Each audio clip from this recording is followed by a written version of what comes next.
네, 이교시 시작하겠습니다. 이제 서술형입니다. 그렇죠? 2교시는.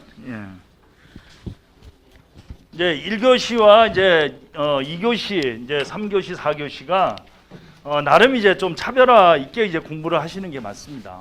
그래서 제가 이제 최근에 제가 좀 이제 중요시 말씀드리는 게 단답형, 그러니까 앞에서 얘기한 거 같은데 질문을 한 거, 물어본 거에 대한 거는 여러분들이 쓸 수 있는 게 한계가 있습니다.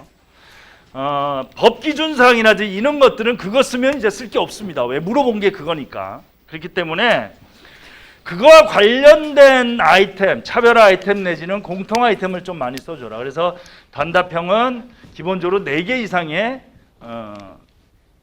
대제목을 잡아달라고 제가 말씀을 드리고 있습니다. 또 10문제를 선택하는 데 있어서 뭐 1.5페이지 내지는 2페이지까지도 쓰는 문제를 해라.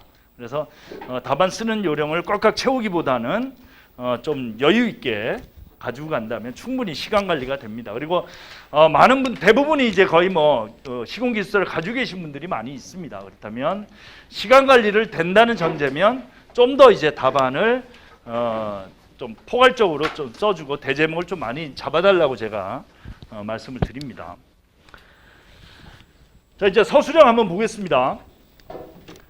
서술형 문제도 이제 뭐 위험성 평가라든지 갱폼이라든지 뭐 복합연화 이런 문제는 우리가 이제 평상시에 이제 뭐 항상 다뤄왔던 문제들입니다. 그래서 또 스마트에 대한 부분도 항상 다뤘던 문제입니다. 그래서 지난번에 이제 제 강의를 들으시고 폭겜하고 하신 분들은 아마 고민이 좀 많으셨을 것 같습니다. 어떤 고민이냐면 어떤 문제를 선택하느냐에 대한 고민입니다.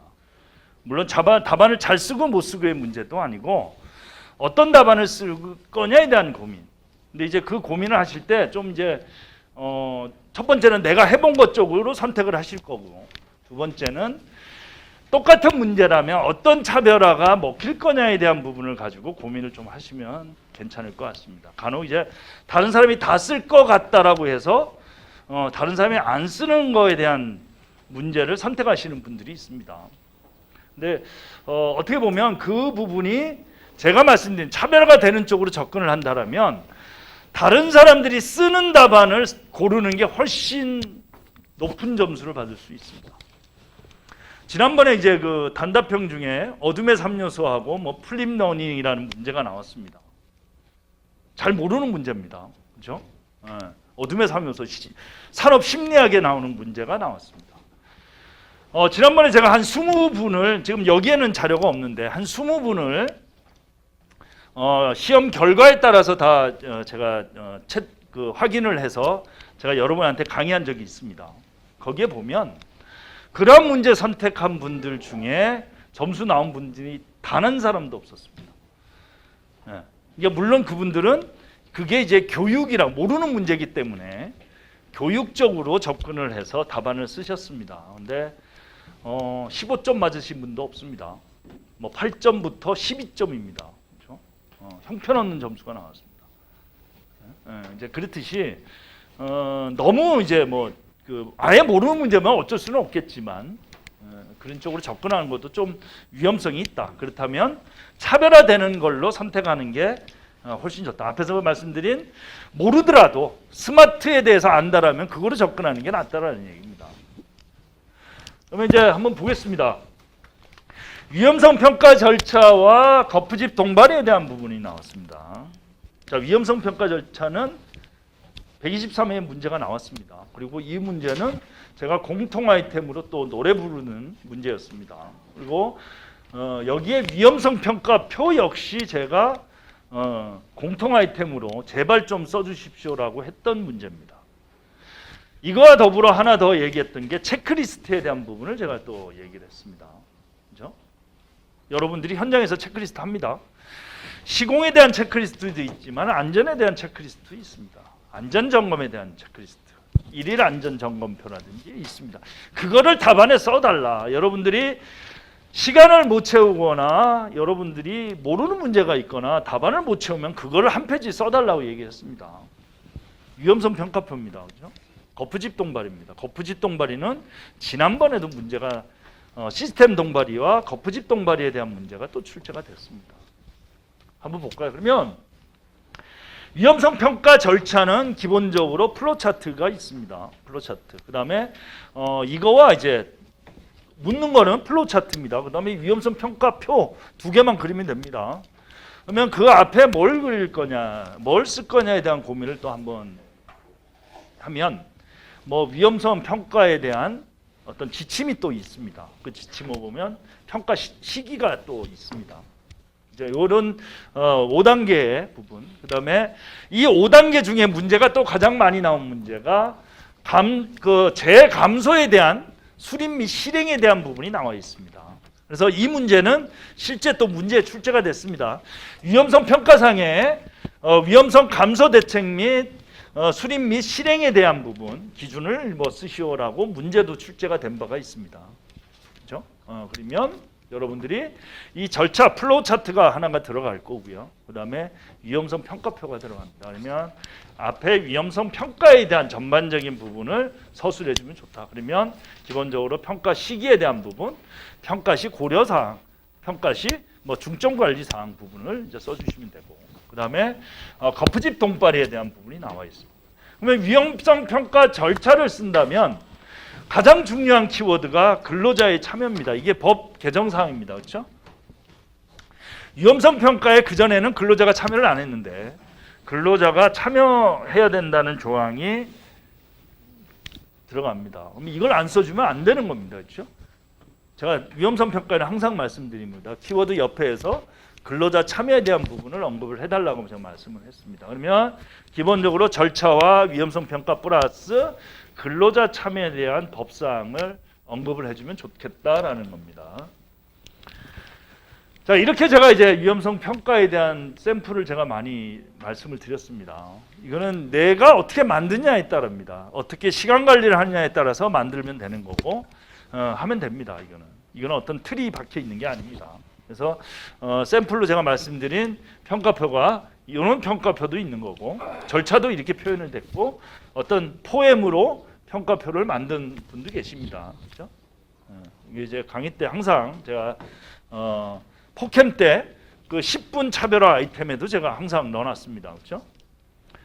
자, 이게 이제 위험성 평가표입니다. 이게 이제 산업안전보건공단에서 나오는 거푸집 동바리에 대한 위험성 평가표입니다. 그러면 작업 절차에 대한 부분이 나오고 위험 요인, 등급, 안전 대책에 대한 부분이 평가표상이 나왔습니다. 그래서 자재에 대한 부분, 그 다음에 조립에 대한 부분, 해체, 그 다음에 동바리 인양에 대한 부분 이렇게 네 가지로 평가표가 한 표로 나와 있습니다. 제가 분리는 했지만 그러면 이거를 한 페이지 써주시면 됩니다. 여기에 내용 물론 중요할 수도 있습니다. 근데 큰 의미는 없습니다. 여러분이 내용이 완전 엉뚱한 걸로 쓰지는 않을 거기 때문에 기본적인 내용을 써주시면 됩니다.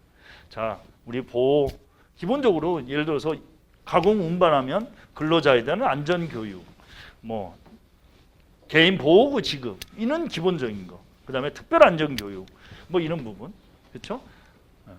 그다음에 뭐 우리 장비에 대한 부분도 넣으셔도 되는 거고요. 그런 부분을 적어주시면 되는 겁니다. 제가 하고 있는 거, 현장에 있는 거를 적어주시라는 얘기입니다. 여기에 있는 어떤 특별한 걸 적는 게 아니고 여러분이 하시는 걸 적어주시면 됩니다. 중요한 거는 표를 만들 수 있냐 없냐의 문제지 내용을 가지고 이게 맞다 안 맞다는 얘기를 할 수가 없습니다. 그렇기 때문에 이런 거는 부담을 갖지 마라. 더더욱이 앞으로 여러분들이 시험을 보실 때 시간을 못 채우면 이 평가표 한 페이지 써주시면 됩니다. 차별화 아이템으로 써주시면 됩니다.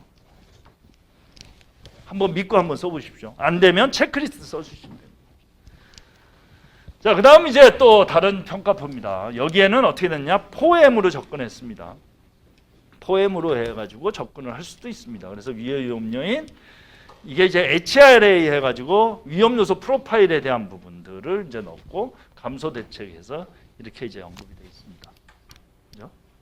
그리고 이제 한 가지 이제 여러분들이 위험성 평가에 대한 부분을 이제 그 대제목으로 이제 따실 때 어떤 게 또 한 가지 주의해야 되냐면 우리 안전관리 계획서가 있습니다. 그렇죠?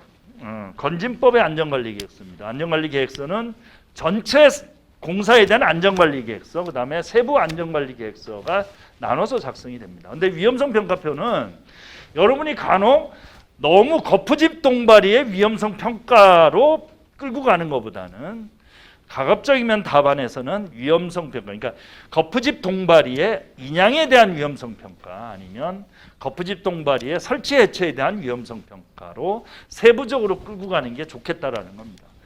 너무 포괄적으로 위험성 평가표를 끌고 간다면 자칫 내용이나 다른 부분에 있어서 실제 우리가 현장에 적용하는 거는 좀 차이가 있을 수 있다. 그래서 여러분이 위험성 평가표를 끌고 갈 때는 좀 세부적인 공종, 어떤 그런 뭐 철근 작업이면 철근의 운반에 대한 위험성 평가라든지 조립에 대한 위험성 평가 이런 식으로 좀 더 세부적으로 끌고 가는 게 좋겠다라는 겁니다.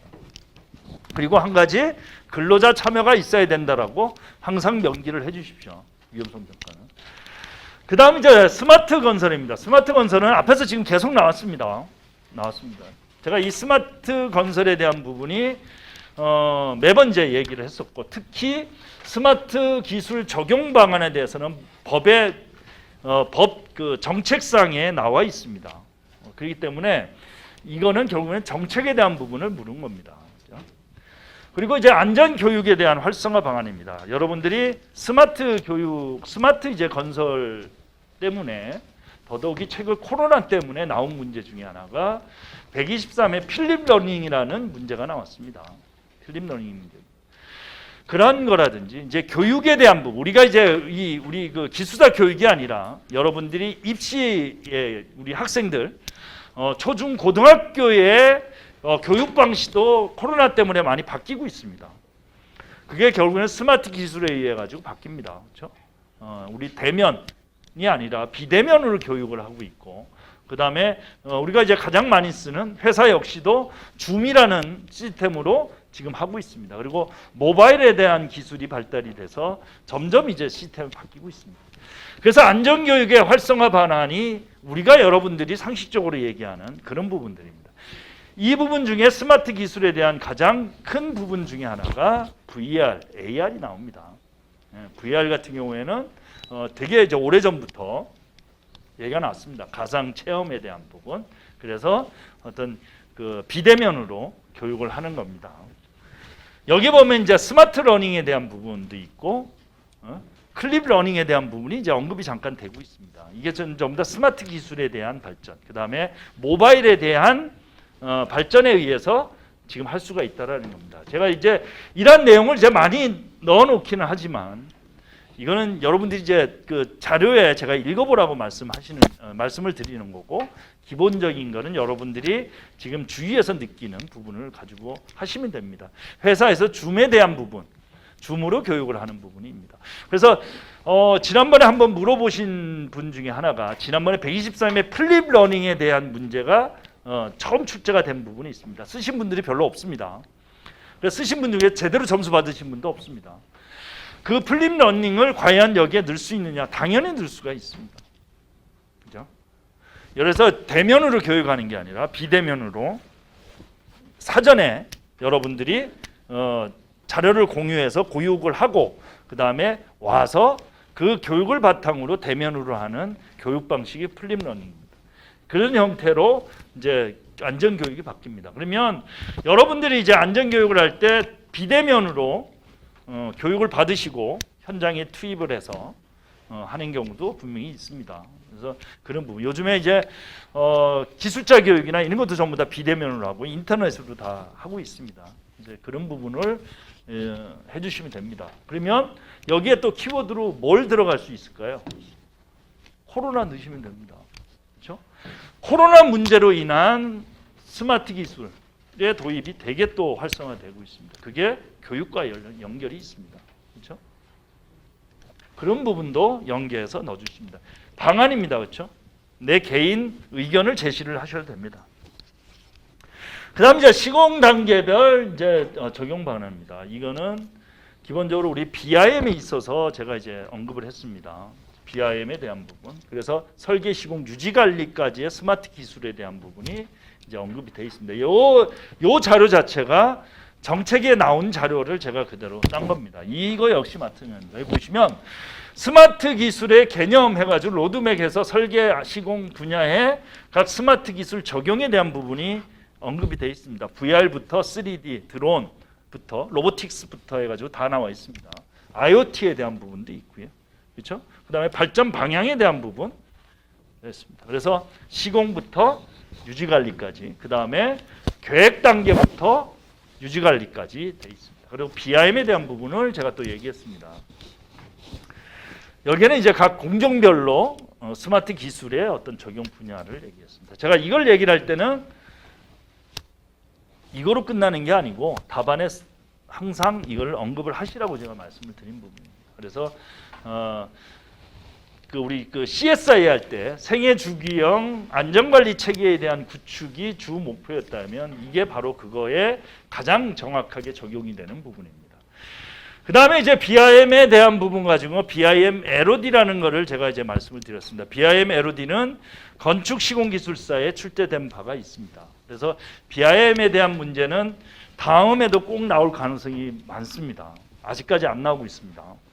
물론 다른 거와 연계된 문제는 지난번에 문제가 출제됐었나요? 네.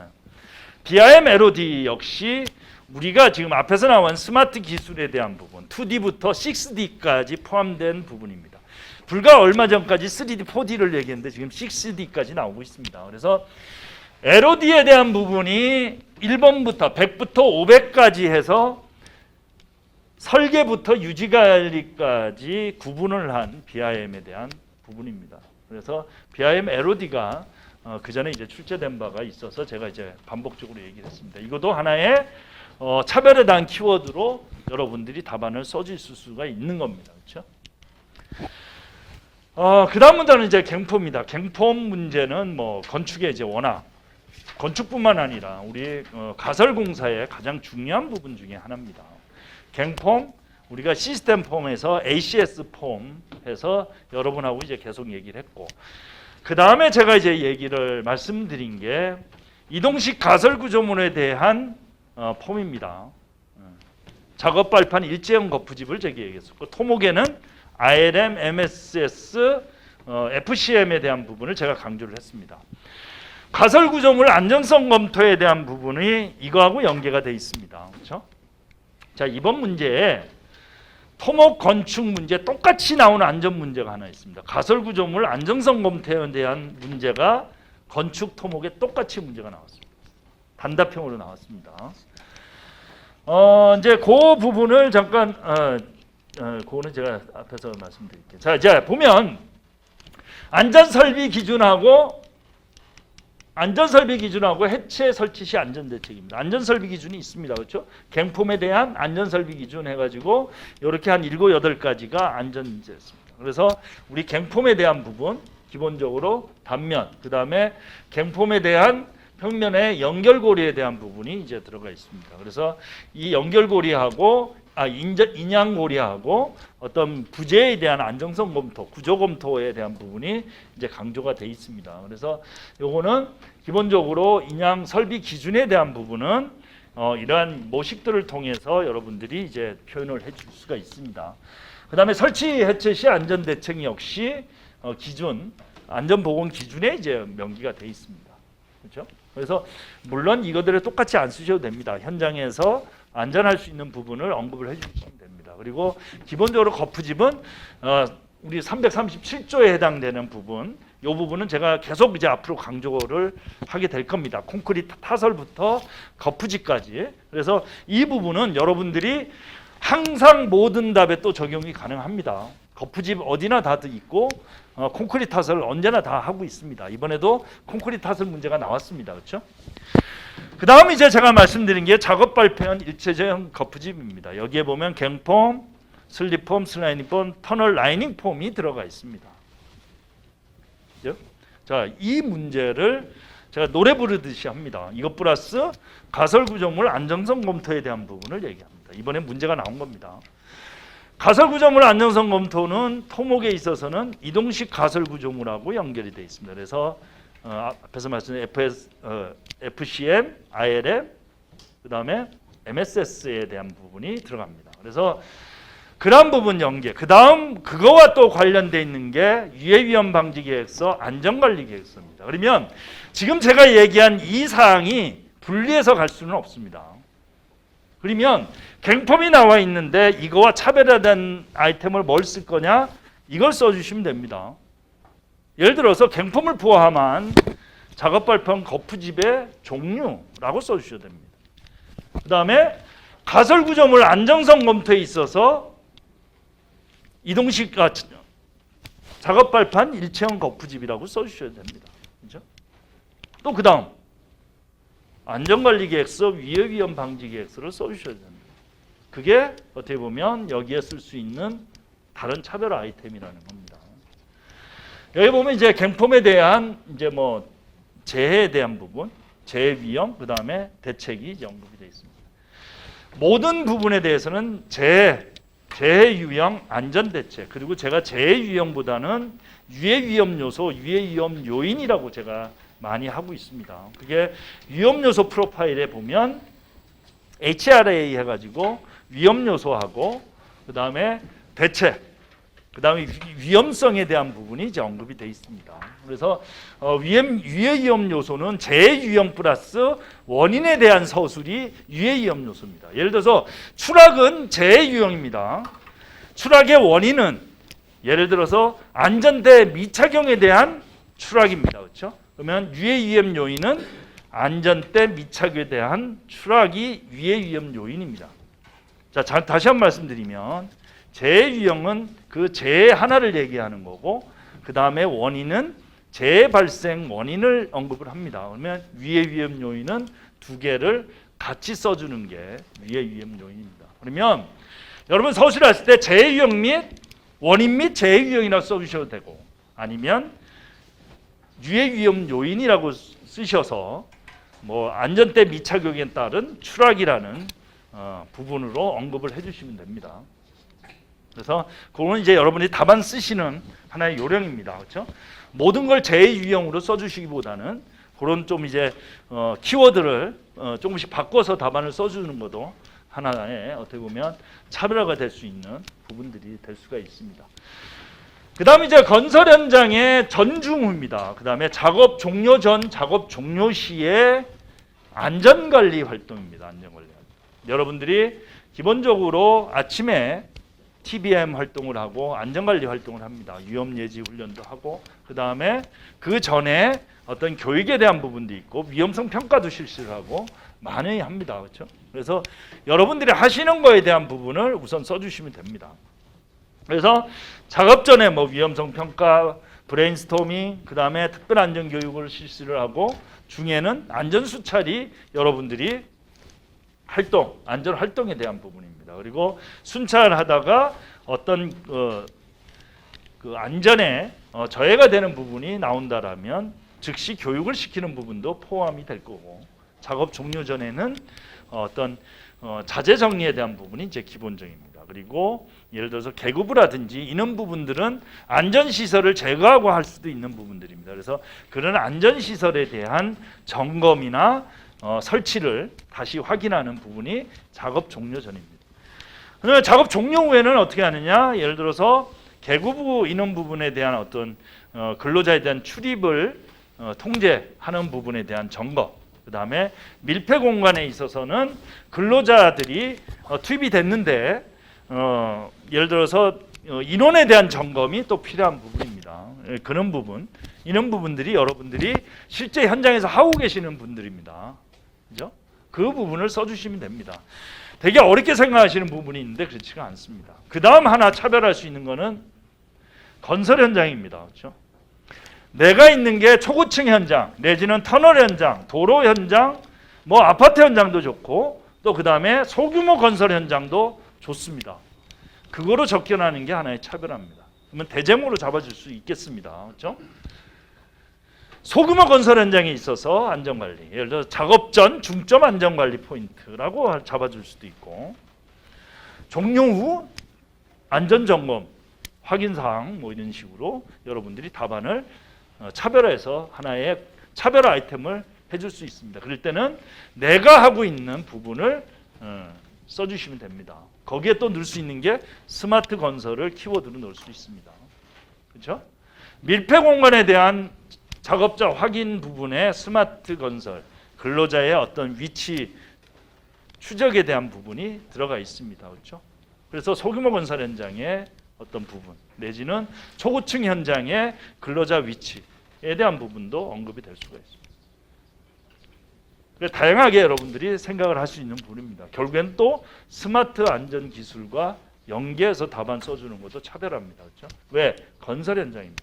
그래서 내가 있는 현장, 내가 감독하고 있는 현장, 내가 관리하고 있는 현장에 대한 부분을 차별화해서 써줄 수 있는 부분. 그래서 그런 부분을 해서 이제 답안을 써주시면 좋겠습니다. 그리고 보면 중소규모 현장의 안전체계 맞춤, 위험 요소 프로파일도 이제 언급을 해놨습니다. 그죠? 안전관리 활동 해서 이런 게 전부 다 차별화가 될 수가 있습니다. 여기에 또 초고층 현장이 들어가도 되고요. 그다음에 포엠에 대한 부분도 이제 언급이 돼 있습니다. 그래서 지금 이러한 차별화를 여러분들이 다양하게 쓸 수 있다는 걸 제가 말씀을 드리는 겁니다. 그다음에 이제 복합열화에 대한 부분입니다. 복합열화 저감 대책입니다. 시공 문제하고 똑같습니다. 그렇죠? 제가 이따가 또 시공 문제하고 이제 비교를 한번 해드리겠는데 똑같습니다. 그럼 어떻게 쓰시겠습니까?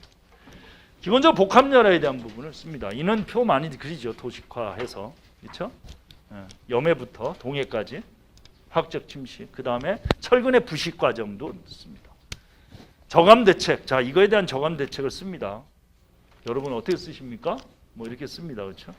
우리 시공에 있는 부분입니다. 중성화에 대한 부분, 염해에 대한 부분, 동해에 대한 부분, 이게 전부 다 시공입니다. 그렇죠?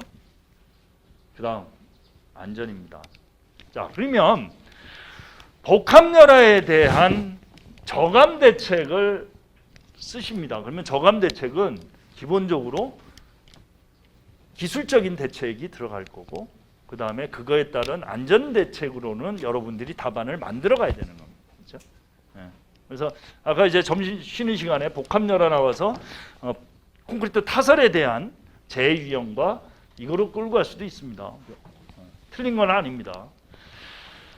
저라면 이제 결국은 복합열화에 대한 부분은 이제 시설물 안전관리에 대한 부분하고 연계해서 갈 수가 있을 것 같습니다. 그래서 앞에서 말씀드린 문제가 똑같이 나옵니다. 시설물 중대한 결함입니다. 여기 보시면 교량에 대한 부분이 이제 언급이 되고요. 교량하고 건축물에 대한 언급이 됩니다. 결국은 열화에 대한 부분, 균열에 대한 부분이 중대 결함으로 반영이 돼 있습니다. 그렇기 때문에 복합열화로 인한 구조물, 균열 발생, 또 안전 점검, 정밀 안전 진단, 그 다음에 시설물 안전법에 해당되는 부분으로 끌고 갈 수도 있습니다. 그리고 이제 보수보강 시 작업자 안전 대책입니다. 잠깐 볼까요? 그렇죠? 복합열하면 보수보강이 이루어집니다. 자, 이 부분은 이따가 보시면 문제가 나왔습니다. 저는 작업자, 근로자에 대한 안전대책 문제가 실제 나왔습니다. 제가 앞에서 말씀드린 포트홀에 대한 부분을 얘기했을 때 제가 그 현장에 대한 조도에 대한 부분을 얘기를 했었고 그 보수 보강 근로자에 대한 안전대책, 교통안전대책을 제가 얘기를 합니다. 실제 이번에 이제 문제가 똑같이 나왔습니다. 그렇죠? 작업자에 대한 안전대책입니다. 그래서 이제 보면 작업자에 대한 안전대책으로 대피 공간의 확보라든지 조명에 대한 부분, 추락에 대한 부분이 나와 있습니다. 이건 법 규정 사항입니다. 그 다음에 이제 제가 여기에 말씀드린 부분들이 보수보강 시 안전관리 대책, 포장공, 교량, 터널에서 교통사고에 대한 부분, 그 다음에 건설기계에 따른 충돌에 대한 부분, 그 다음에 야간 작업에 대한 부분을 제가 언급을 한 바가 있습니다. 그래서 이런 부분과 연계해서 쓸 수가 있습니다. 그러면 복합열화가 나오면 기본적으로 기술적인 부분을 언급을 하시고 그거에 대한 시설물 안전법에 해당되는 부분 또는 보수 보강에 대한 근로자에 대한 부분이 있습니다. 그러면 여러분이 균열 나오면 보수 보강 대책이 나옵니다. 그렇죠? 균열 보수에 대한 부분, 그 다음에 보강에 대한 부분이 언급이 됩니다. 그 다음 써줄 수 있는 것은 기술적 대책으로 그걸 접근을 하시고 보수 보강은 기술적 안전 대책으로 접근을 해주고 기술적 관리적인 대책은 교육 내지는 근로자에 대한 이러한 안전 대책으로 답안을 써주셔야 되는 겁니다. 자, 그다음에 이제 고령 근로자입니다. 고령 근로자 요즘에 이제 뭐 고령화돼 있습니다. 우리가 이제 법상의 고령 근로자는 55세 이상입니다. 물론 건강보험공단의 고령 근로자하고 우리 이제 정책적으로 이제 인원이 좀 쓰입니다. 우리가 이제 뭐 연금에 대한 부분 뭐 65세 이렇게 이제 구분이 됩니다. 우리가 현장에서 근로자는 55세 이상이 고령 근로자입니다. 이거에 대한 긍정적인 면, 부정적인 면으로 구분될 수가 있습니다. 고령 근로자에 대한 어떤 신체적인 문제 아니면 우리 뭐 시각적인 문제, 청력에 대한 문제 여러 가지 이제 어떤 문제들이 있습니다. 그 다음 긍정적인 면도 있습니다. 그래서 그런 문제. 그 다음에 이 고령 근로자의 문제점입니다. 증가에 따른 문제점. 그 다음에 그거에 대한 안전관리 방안입니다. 고령 근로자에 대한 문제점은 어떻게 보면 뭐 산재 위험성이 실제 높습니다. 우리 이제 청년이나 젊은 근로자보다는 그리고 근로자 그러니까 고령 근로자의 인지 능력이 떨어지기 때문에 작업 투입하는 데 있어서 제한이 따를 수밖에 없습니다. 그렇죠? 그래서 그거 한 부분, 그거에 따른 어떤 비용의 어떤 증가도 늘어납니다. 이러한 문제를 인해서 안전관리 방안은 뭐가 있느냐에 대한 부분입니다. 안전관리 방안은 있습니다. 자, 감각 기능 떨어졌을 때의 어떤 건설업의 위험 요인이 있습니다. 그렇죠? 그 다음에 그거에 따른 안전관리 방안에서 작업장의 개선 대책이 있습니다. 이거 외로 또 앞에서 보신 근로자를 위한 고령 근로자를 위한 뭐 휴게 시설이나 어떤 피로 회복에 대한 부분을 언급을 할 수도 있습니다. 그런 부분으로 여러분들이 이제 끌고 가셔야 됩니다. 그래서 고령 근로자를 위한 근로 환경 개선을 위한 제안해서 이제 여러분들이 이런 부분을 좀 써주셔야 됩니다. 지금 이제 문제가 이제 현장에 또 문제가 되는 게 고령 근로자하고 똑같이 나올 수 있는 게 외국인 근로자에 대한 부분이 이제 문제가 됩니다. 우리 지금 그러니까 현장의 근로 환경 자체가 외국인 근로자가 없으면 거의 작업이 안 되는 상황입니다. 그래서 외국인 근로자에 대한 문제가 실제 출제가 많이 되고 있고 안전관리 대책으로 많이 되고 있습니다. 그래서 우리가 안전표지판이라든지 안전교육 자료가 이제는 언어별로 다 나오게 돼 있습니다. 나오고 있습니다, 실제. 그렇기 때문에 그런 부분하고 연계됩니다. 그러면 이제 여기에 이제 하나 이제 그 요즘에 이제 그 고령 근로자에 대한 어떤 그 이제 뭐 논문을 쓰신 분들도 많고 많이 있습니다. 이제 문제가 외국인 근로자의 어떤 비중이 많습니다. 외국인 근로자의 비중이 많은 이유는 국내 근로자의 인건비가 너무 비싸기 때문입니다. 그렇죠? 그래서 공사비에 대한 부분이 작기 때문에 공사비에 대한 부분이 작아서 인건비는 상승이 되기 때문에 외국인 근로자를 많이 뽑게 됩니다. 그렇게 되면 우리 고령 근로라든지 우리 근로자들은 참여 자체가 점점 이제 어렵게 되는 부분입니다. 그런 부분도 들어가 있다. 공사비 부족이라든지 저임금에 대한 외국인 근로자를 선호하는 현상이 발생이 될 수밖에 없습니다. 그래서 그런 문제도 최근 이제 고령 근로자에 대한 문제 중에 하나라고 보시면 되겠습니다. 이제 뭐 여러 가지 있습니다. 작업 환경 해가지고 이건 근로자에 대한 특성, 그 다음에 재유형도 있습니다. 그리고 이제 차별화 아이템으로 들어가면 소규모 건설 현장에 대한 부분도 들어갈 수 있습니다. 실제 소규모 건설 현장에 많은 재유형이 고령 근로자도 포함이 됩니다. 그러면 소규모 건설 현장에 대한 문제로 또 끌고 갈 수도 있습니다. 단순히 고령 근로자가 아니라 소규모 건설 현장에 고령 근로자에 대한 안전 방안으로 끌고 갈 수도 있습니다. 그렇죠. 소규모 건설 현장을 제가 너무 이제 많이 말씀을 드립니다. 계속. 그다음 이제 3교시 좀 보겠습니다.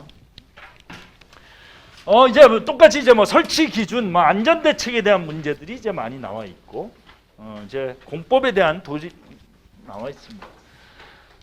낙하물 방지에 대한 부분, 이 부분도 이제 설치 시 안전 대책이 있습니다. 기본적인 설치 기준들이 나와 있습니다. 그렇죠? 설치 기준들이 나와 있어. 그러면 이 설치 기준 이외에 어떤 것들을 쓸 수 있느냐에 대한 고민들을 해보시기 바랍니다. 역시 이 부분도 뭐 스마트 건설에 대한 부분도 언급이 될 수가 있고요. 그다음에 설치 시 안전 대책, 그다음에 해체 시 안전 대책에 대한 부분도 끌고 갈 수가 있습니다. 그래서 재해 유형, 설치 시 재해 유형에 대한 부분이 들어갑니다. 그러면 안전 대책이 나오면 재해 유형은 따라서 들어갑니다. 그러면 낙하물 방지 설치하는 데 있어서 위해 위험 요소, 뭐 사전 검토 사항, 뭐 이런 부분은 여러분들이 답안을 작성을 해주시면 됩니다. 그리고 여기 또 뭐 소규모 건설, 소규모 건설 현장의 추락재해를 방지하기 위한 낙하물 방지망에 대한 어떤 관리 기준, 관리 방안 이렇게 써주셔야 됩니다. 아니면 초고층에 대한 부분도 들어가도 됩니다. 그죠?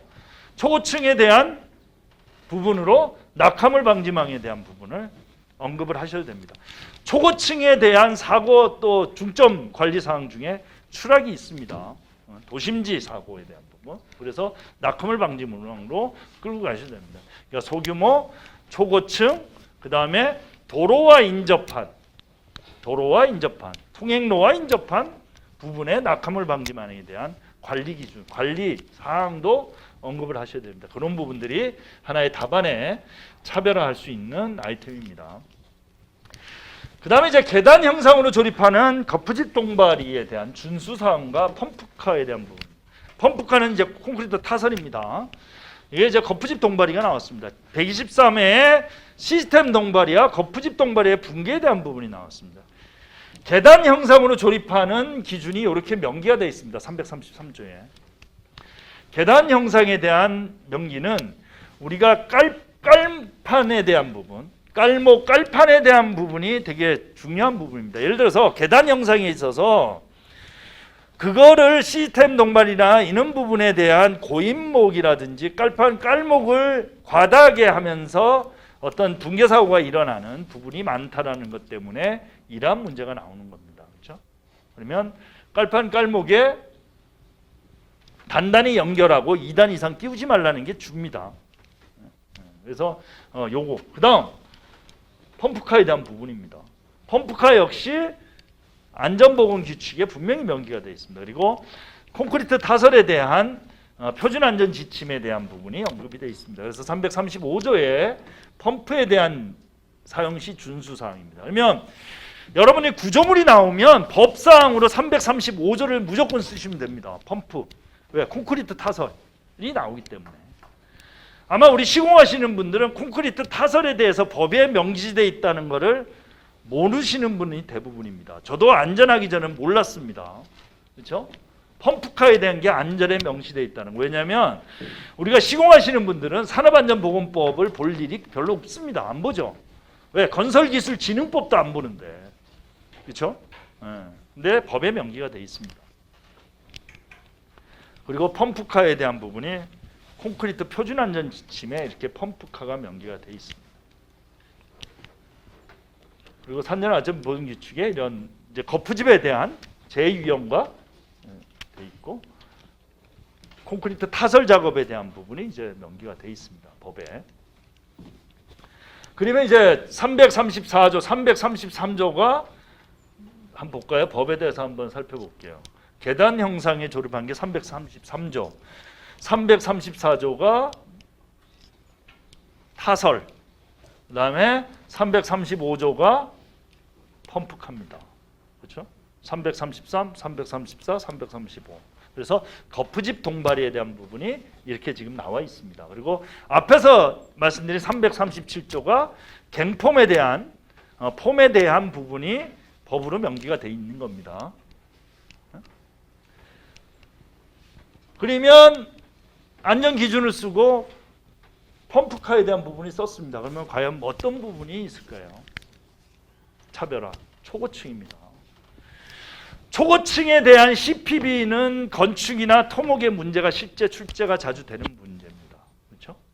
초고층에 대한 문제. 그래서 우리 건축에서 가장 많이 다뤄야 될 부분들이 초고층 공사에 대한 부분, 그 다음에 데크 플레이트에 대한 부분, 그 다음에 커튼홀 공사에 대한 부분, 이런 부분들이 건축 공사에서는 가장 주요하게 다뤄지는 문제입니다. 그 중에 초고층에 대한 부분은 콘크리트 타설이 상당히 중요한 부분입니다. 우리가 월드타워 할 때 뉴스에도 나오고 실제 이제 우리 우리 시공 신기술 개발인가요? 거기에 보면 예를 들어 고강도 콘크리트에 대한 부분이라든지 이런 타설에 대한 부분이 많이 나와 있습니다. 자료가. 아마 그 자료는 제가 이제 공유를 나중에 해드릴 겁니다. 그래서 초고층 현장에 대한 콘크리트 타설에 대한 부분이 되게 중요시 됩니다. 그러면 예를 들어서 이걸 모른다라고 한다라면 그냥 콘크리트 타설로 끝납니다. 앞에 있는 법, 우리 펌프카에 대한 부분, 그렇죠? 전도에 대한 예방, 이런 걸로 이제 끝날 겁니다. 그러면 우리가 이제 좀 더 이제 알았으니까 차별화로 초고층에 대한 CPB에 대한 부분을 여러분들이 차별화 아이템으로 끌고 갈 수가 있는 겁니다. 그죠? 그 다음에 우리가 이제 시공에서 얘기한 펌퍼빌리티입니다. 그렇죠? 압송성에 해당되는 설계 재료에 대한 부분도 언급이 될 수가 있습니다. 그거에 따라서 안전이 또 언급이 됩니다. 여기에 그래서 배합시 고려사항이라는 부분도 이제 언급이 됩니다. 이게 기술적 안전으로 언급을 해줄 수가 있는 부분이죠. 그래서 키워드로 이런 부분을 가져갈 수도 있다. 우리 이번에 이제 제 강의 들으신 분은 쓴 분이 많이 있으실 겁니다. 항상 제가 강조를 했기 때문에 콘크리트 나오면 합니다. 그래서 우리가 이제 초고층에 대한 콘크리트 타설에 대한 안전 대책이 이렇게 이제 언급이 돼 있습니다. 그래서 이 부분도 앞으로 여러분과 이제 하시면서 이제 공부를 하게 될 겁니다. 그다음에 도시철도입니다. 도시철도 소음 진동에 대한 부분이 나와 있습니다. 자, 도시철도를 얘기를 하면 제가 구리 치마 사고를 항상 얘기를 합니다. 구리 치마 사고 얼마 전에 있었죠. 구리 치마 사고에 대한 부분 나트륨 공법에 있어서 구리 이제 치마 사고가 발생이 돼서 거기에 나오는 법적 관리 기준이 많이 이제 제한이 됐습니다. 그래서 제가 그걸 이제 항상 노래를 불렀는데 여기 소음 진동에 대한 부분이 나와 있습니다. 작업 환경에 대한 부분, 근로자에 대한 건강 장애에 대한 부분이 여기에 문제입니다. 물론 도시 철도에 대한 부분이 있습니다. 그래서 제가 책이나 여기가 자료에 보시면 나트륨 공사에 있어서 건설 환경에 대한 부분, 그다음에 근로자 장애에 대한 부분을 제가 언급을 한 부분이 있습니다. 나트륨을 빼면 결국은 도시 철도입니다. 그렇죠? 그래서 이 부분을 제가 강조를 하고 얘기를 했습니다. 이거는 하나의 차별화 아이템으로 가져갈 수 있는 거였는데 이게 문제에 나왔습니다. 저감 방안이 있습니다. 그렇죠? 여기에 보면 이제 소음에 대한 부분이 나왔습니다. 이 문제도 나왔습니다. 강렬한 소음에 대한 기준이 나왔습니다. 예전에. 그렇죠? 여기 소음의 어떤 데시벨에 따라 소음에 대한 부분이 언급이 돼 있고 그 다음에 진동에 대한 부분이 이제 언급이 돼 있습니다. 여기 보시면 강렬한 소음에 대한 부분이 실제 문제에 출제가 된 바가 있습니다. 작년인가요? 아마 출제가 됐습니다. 강렬한 소음. 그래서 안전보건 기준에 이렇게 나와 있습니다. 진동에 대한 부분, 그 다음에 소음에 대한 부분이 있습니다. 여러분 답안 작성하실 때 이건 몰라도 됩니다. 그렇죠? 제가 이제 말씀드리니까 이렇게 나오는 거고. 그래서 이거는 현장에서 어떻게 적용하느냐에 대한 것을 여러분들이 가져가시면 됩니다. 그래서 기본적으로 근로자에 대한 물론 저감 방안이 있지만 근로자에 대한 어떤 작업 환경에 대한 개선 부분, 그 다음에 밀폐 공간에 대한 부분, 이런 부분까지 연결해서 답안을 작성을 해주시면 됩니다. 그 다음에 재 통계입니다. 재 통계 역시 우리가 이제 그 책이나 이 부분에 이제 많이 나와 있는 부분입니다. 재 통계 이제 해가지고 이렇게 이제 있습니다. 우리가 많이 보면 특성 요인도 우리 이제 토목에서 많이 씁니다, 그렇죠? 뭐 팔레트도도 많이 쓰고 이제 여기에 이제 재 통계 원인에 대한 부분, 그 다음에 이제 원인 분석에 대한 부분이 이제 이렇게 들어가 있습니다. 자, 그러면 재 통계에 대한 부분이 이제 우리 건설 현장에서는 어떻게 적용할 수 있느냐가 앞에 이제 나온 게 이게 재조사입니다.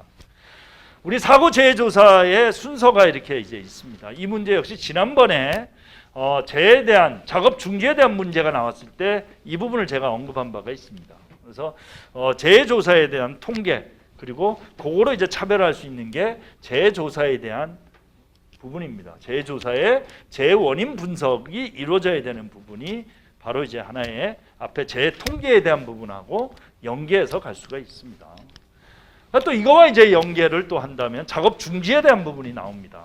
작업 중지에 대한. 그래서 우리가 이제 뉴스에 계속 나옵니다. 그렇죠? 얼마 전에 또 이 뉴스가 나왔습니다. 최근에 사망 사고가 나면 바로 작업 중지 명령이 떨어집니다. 얼마 전에 중지 명령이 너무 과다한 거 아니냐라고 뉴스에 나온 적이 있습니다. 그런데 거의 98%인가요? 800 몇 건 중에 한 3, 4건을 빼놓고 전부 다 사망사고였습니다. 그러면 사망사고 났을 때 작업 중지에 대한 부분이 과연 과할 거냐 말 거냐에 대한 부분이 불과 이제 이번 주에 뉴스에도 나왔습니다. 그러면 사망사고 나면 작업 중지 요청이 됩니다. 뭐 평택이라든지 어떤 이제 뭐 이 사고가 날 때 작업 중지가 돼 있습니다. 지금 현재. 그래서 예를 들어 플랜트 같은 경우는 그 작업 중지로 인해서 어떤 뭐 손실이 크다라고 얘기를 합니다. 그럴 것 같으면 안전관리를 잘하는 쪽이 맞겠죠. 그렇다면 그거와 연계된 게 뭐가 있을까요? 그러면 작업 중지, 지금 얘기한 재조사에 대한 부분하고 연계해서 할 수 있는 게 작업 중지가 됐습니다. 그러면 작업 재개가 돼야 됩니다. 작업 재개 요건 중에 재개 절차에 대한 부분이 있습니다. 그 중에 제가 강조한 게 심의위원회를 개최를 해야 된다. 그리고 그 앞에 근로자에 대한 인터뷰가 있어야 된다. 면담이 선행이 돼야 됩니다. 그래서 작업 중지 요건에서 작업 폐쇄 절차에 대한 부분이 되게 중요한 부분 중에 하나입니다. 그렇죠? 그래서 거기 나오는 거는 해제 심의위원회를 개최를 해야 되고 그 전에 작업자의 면담이 선행이 돼야 된다는 게 가장 중요한 부분입니다. 그러면 이거와 또 관련된 게 뭐가 있을까요? 앞에서 얘기한 사업주의 의무사항에도 포함이 될 수가 있습니다. 그러니까 제가 자꾸 이렇게 얘기하는 거는 어느 하나에 맞춰가지고 생각을 하지 말고 연계해서 갈 수가 있다는 겁니다. 이게 여러분들이 뭐 이렇게 외우고 하는 게 아니고 그냥 전체 흐름을 가지고 연계해서 이쪽 저쪽 반영할 수 있는 부분입니다. 그래서 이 재조사 하나 가지고 그렇게 연결이 될 수가 있습니다. 뭐 결국은 또 뭐 중대재해처벌법하고도 연계가 될 수가 있습니다. 그죠?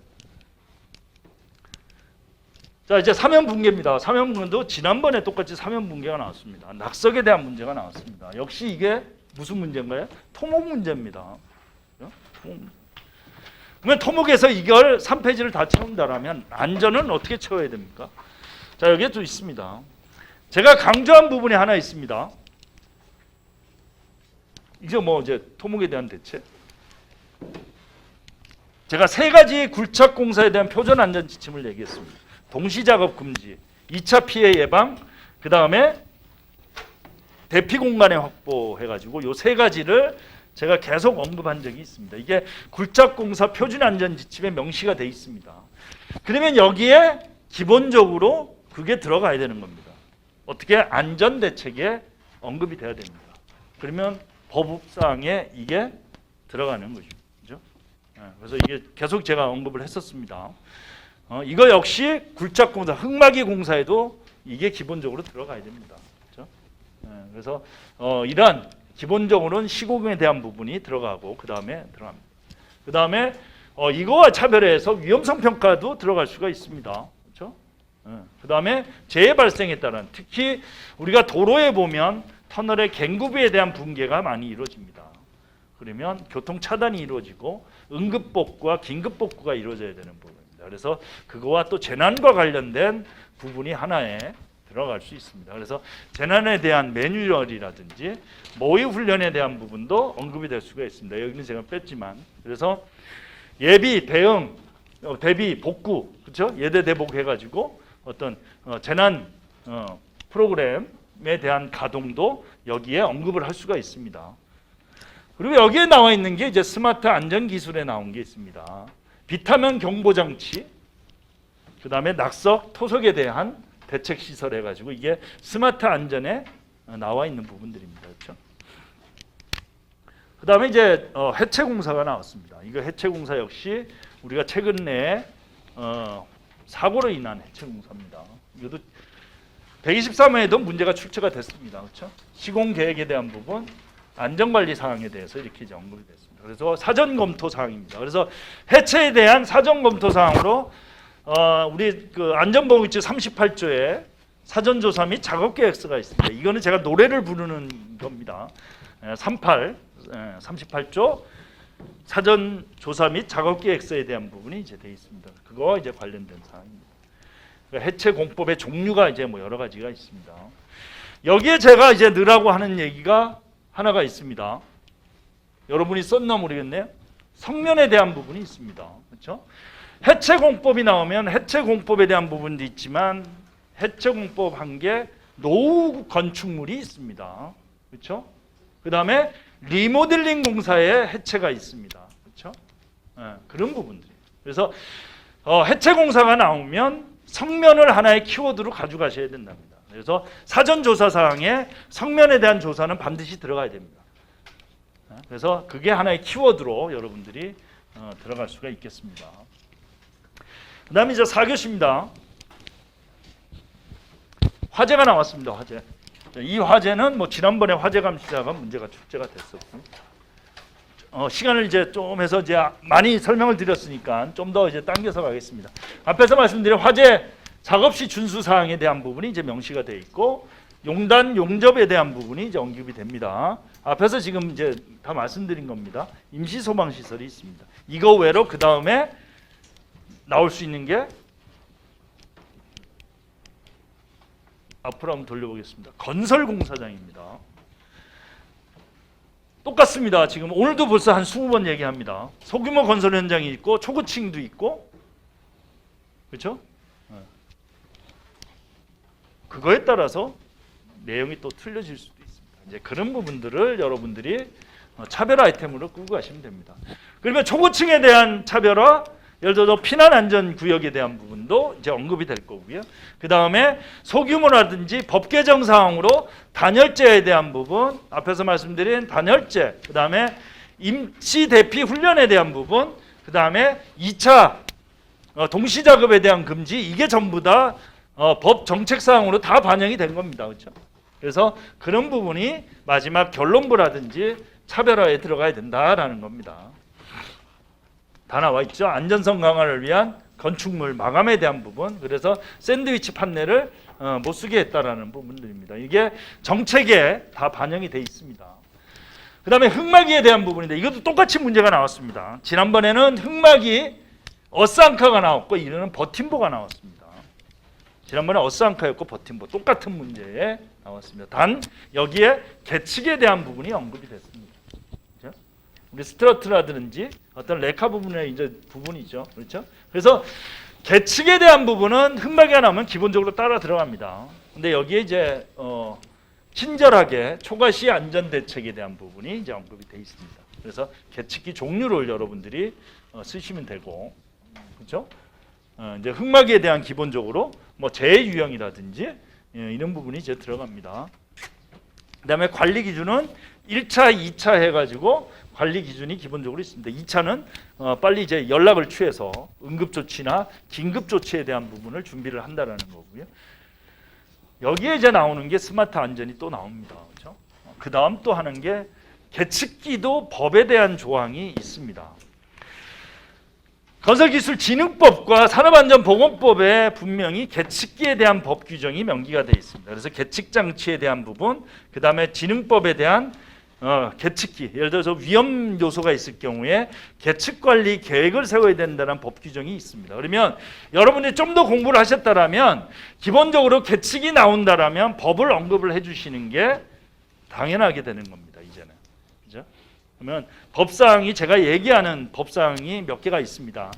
제가 반복적으로 얘기하는 게 아마 10개, 20개가 잘 안 될 겁니다. 그래서 그런 부분들은 여러분들이 좀 더 항상 반복적으로 하는 거니까 한번 보시기 바랍니다. 그래서 계측관리에 있어서는 이러한 산업안전보건법에 해당된 거, 건설기술진흥법에 해당되는 법사항이 있다라는 것을 여러분들이 꼭 알고 가시기 바랍니다. 그 다음 흙막이 나오면 사전조사에 대한 부분, 가설구조물 안정성 검토에 대한 부분, 소규모 안전관리계획서에 대한 부분이 전부 다 차별화로 다 들어갈 수가 있습니다.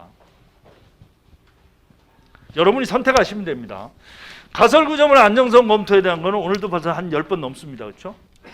사전조사 작업계획서 38조, 소규모는 벌써 한 30번은 되는 것 같습니다.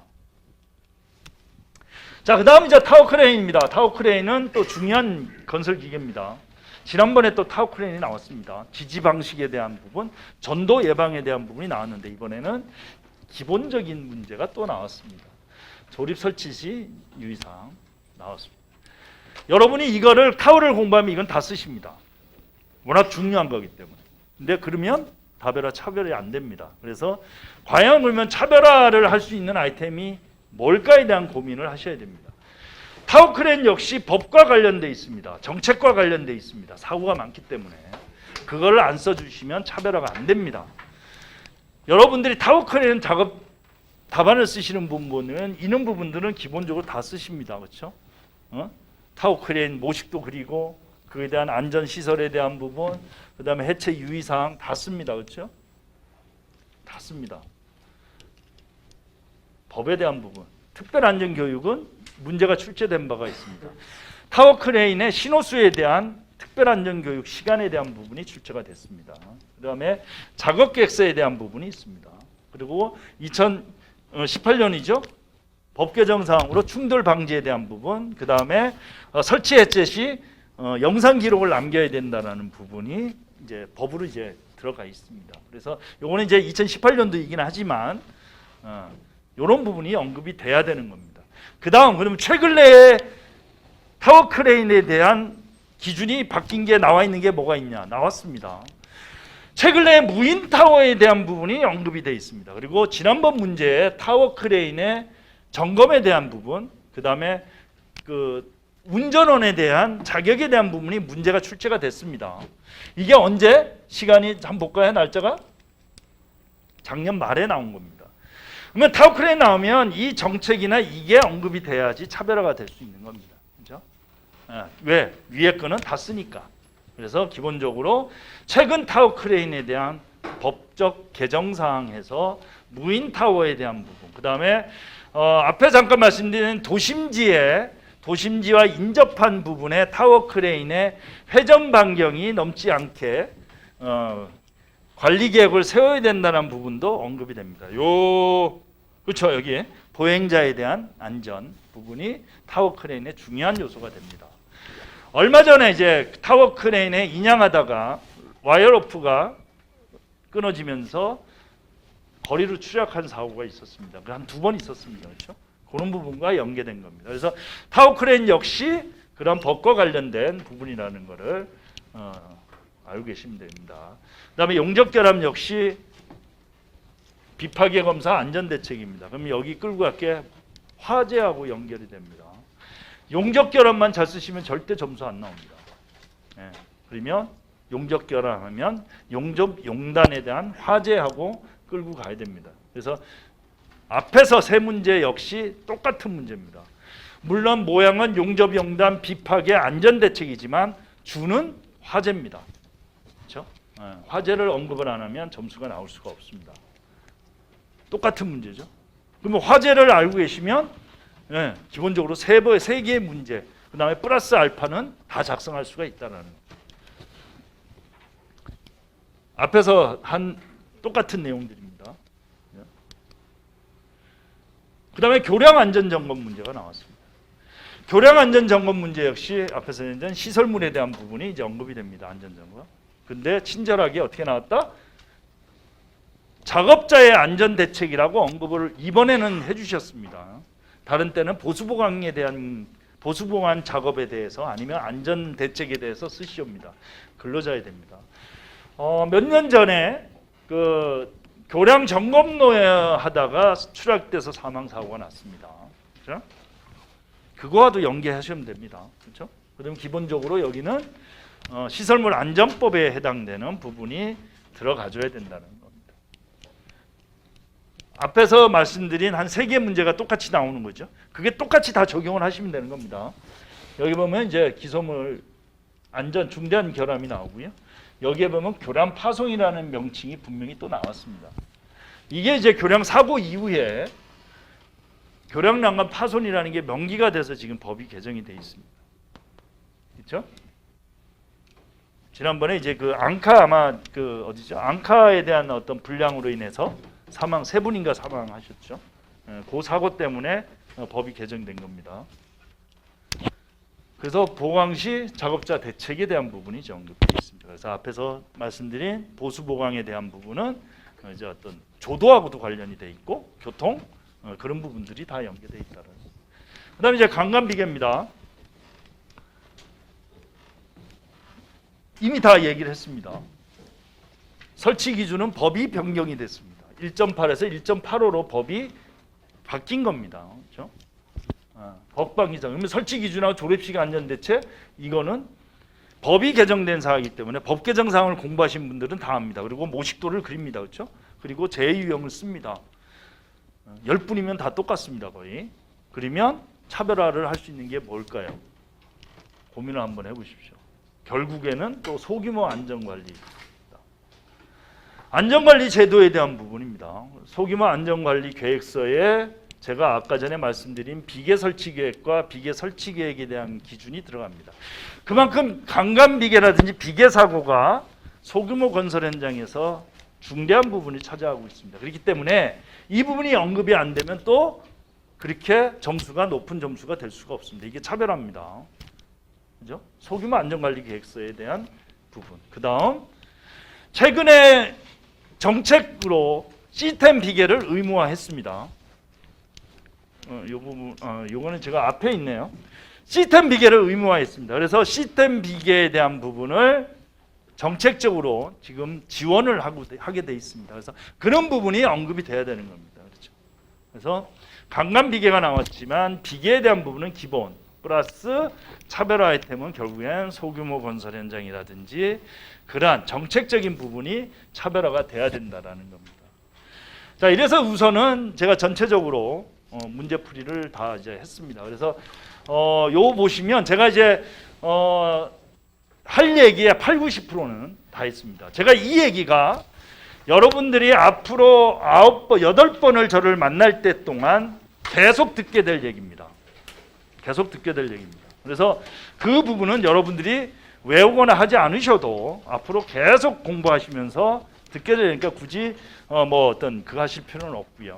자, 그래서 시간이 이제 좀 남았습니다. 그래서 제가 이 다음 게 하나가 있습니다. 그래서 지금 얘기한 거를 가지고 다시 하겠습니다. 한 잠깐 5분 화장실만 갔다 오시고 한 20분 정도 하고 마무리하는 걸로 하겠습니다.